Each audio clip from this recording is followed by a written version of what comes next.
Hello, welcome to my channel. See, in this video we are going to know about we are going to solve a problem on fork system call. So this is the problem given in the previous GATE question paper, the GATE CS paper 2005 paper. Okay, in the last video we have known about the fork system call. So if you have not watched that video, please do watch my video on the fork system call and then come to this problem and you can easily solve this problem. Okay, so in this problem given that, so if fork equals to 0, okay, so after forking a process it will give a child process, right? The fork system call will give rise to a child process and the parent process, we are going to copy down the parent process, and it will return a id 1 for parent process and the id 0 for child process, right? So similarly here, if fork equals to 0, so it is going to increment the value by 5, right? And it is going to print the value of a and then address of a, or else means if the fork value is 1, so for that a equals to a minus 5, that means it is going to decrement the a value by 5 and it is going to print the value of a and the address of a. So this is a given problem. See again here, so here they have given that the u and v values be printed by parent process and then x and y values be printed by the child process here. Okay, so first of all here they have given a variable a. Okay, suppose we are taking the variable a as 10 and the address of the variable a is 100 here.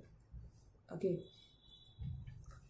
so here they have given that u and v are the parent process and x and y are the child process. Okay, we are going to take that one also. So here u and v are the parent process and x and y are the child process.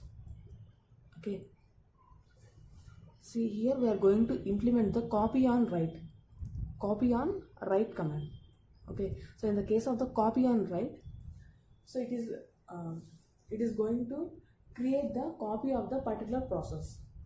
See, what is the difference between the forking and copy on write means, if suppose you are using the fork system call, if you are going to use the fork system call, it is going to work very slow and it is a waste of the RAM, right? Each and every time using the fork system call will be it will become slow. So that's why we are using the copy on write. So it is also a part of fork system call. Okay, so in this we are going to,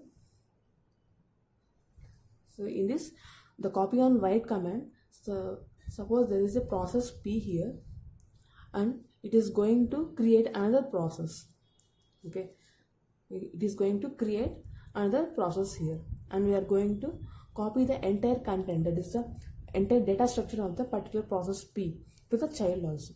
So here it is a copy of the parent process P. Okay, so the copy on write is also a part of the fork system calls. Okay, so here we are going to copy the content of the parent process to the child, that is to the copy of the parent process. Okay,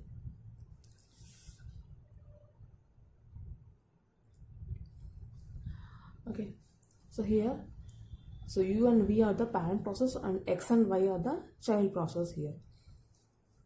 So here they have given that if fork value, so we are going to take this one, right? So here if fork equals to 0, so we are going to check the parent process first. So here the parent process id is, after forking the id is 1, right? So here the fork value is not equals to 0, so then it will execute the else part, that is a equals to a minus 5. Okay, what is the a value here? 10 minus 5. Okay, so 10 minus 5 is 5 only. So we are going to write that one in the here parent process. right? Here the parent process we are executing. So this is the parent and this is the child process. So after we are going to decrement the value by 5. Why means here the fork value is not equals to 1. That's why we are going to decrement the value by 5 and write it here. So 5. The next one. Okay. So next again we are going to check this process. If fork value equals to 0, then what will happen? The child, we are going to increment the value by 5. Okay. So here the fork value 0 means it is a child process. So we are going to write the value here. Child process, that is incrementing by 5, 15. It will give rise to 15. Okay. So like this we are going to copy the data. So what about the V and Y here? So here V and Y are the process present in the virtual address and this one is present in the physical address. Okay. Okay. So here if you see in the printf part they have given that A and address of A. So address of A means it resembles the virtual address, that is the secondary memory. See, whenever we are going to execute a program, so we are going to fetch that from the secondary memory or virtual memory to the main memory. Okay, and then we will start executing that program. So after bringing a program to the main memory only, it will become a process, right? So here it is pointing to the address of A. So that means it is pointing to the secondary memory or virtual memory. So that's why we are taking the V and Y part as the virtual memory of the variable A. So here what they have given in the printf part, A and it is going to return the A and address of A. What is the address of A here? 100. Okay. And then here also it is going to return the value. It is going to print the A. What is the A value? What is the A value here? 15, right? So here also we are going to copy the same value of the parent to the child process. Okay. So here the address won't get affected here. Okay. The changes made to the parent process won't affect the address part or child process. Right. Suppose in the parent process we are making particular changes. So here in the parent process we have decremented the value by 5. Okay. And after that we are going to increment the value by 5. See, it doesn't affect the child process. Okay. Here the value will be same, the 10 only. We can't change the value in the main in the secondary memory or in the particular address. So creating a new process means we are going to give the same exact copy of the parent process. That means we are copying the data structure of the parent process. Suppose we are having the suppose the parent process is having the storage space of 3 GB. Okay, and it is ordered some registers like accumulator register, all like that. Okay, so it will be having some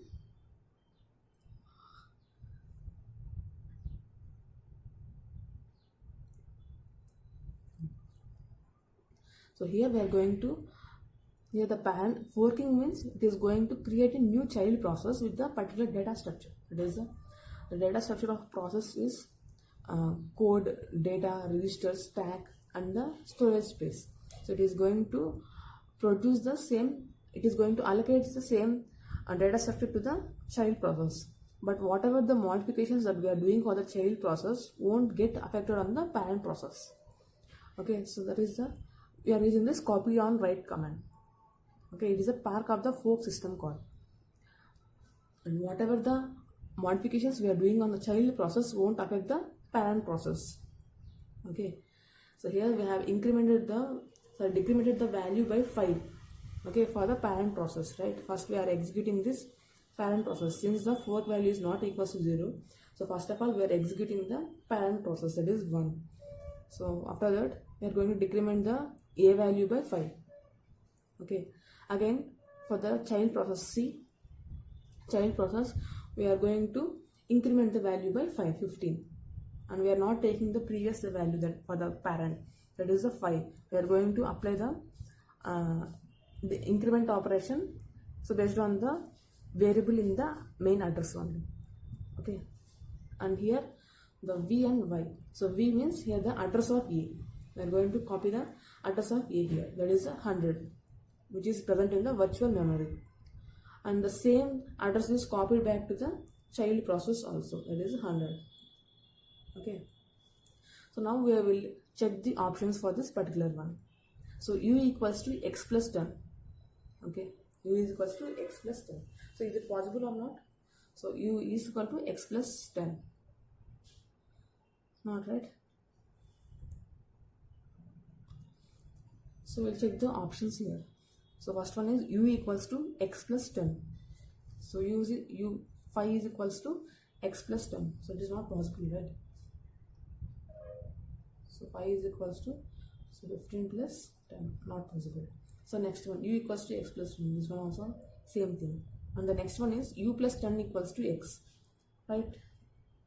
So u value is 5 plus 10 equals to x, that is 15. So this option is correct. And we will check the second one, v equals to y, right only, right? So the address of the variable won't change. After running this program, the address of the variable won't change. Okay, only the content in the particular address will change after executing any program. So it will remain same here, v equals to y. So this is the answer of this particular question. Okay, and if you thanks for watching my video. Please do like, share and subscribe to my channel. Thank you.